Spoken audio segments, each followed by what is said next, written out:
Zona transennata, via Fogazzaro, La Palazzina, Cavazzale, frazione di Monticello Conte 8, dove stamattina intorno alle 11 è stato rinvenuto il cadavere di un uomo, Tiziano Segato, di 64 anni, che secondo le prime ricostruzioni sarebbe stato trovato riverso in casa al piano terra in una pozza di sangue.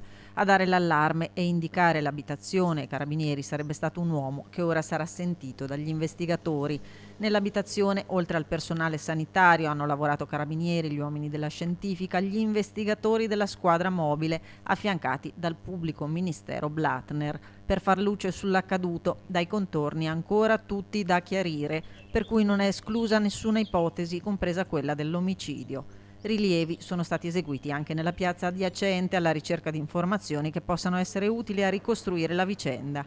Piazza dove insiste una scuola dell'infanzia chiusa per le festività, sul posto a seguire la vicenda il primo cittadino. Non c'erano le scuole aperte perché in questa piazza c'è una scuola materna parrocchiale e non ci sono, infatti era qui prima anche un insegnante di questa scuola materna, ha detto per fortuna non c'erano qua i bambini.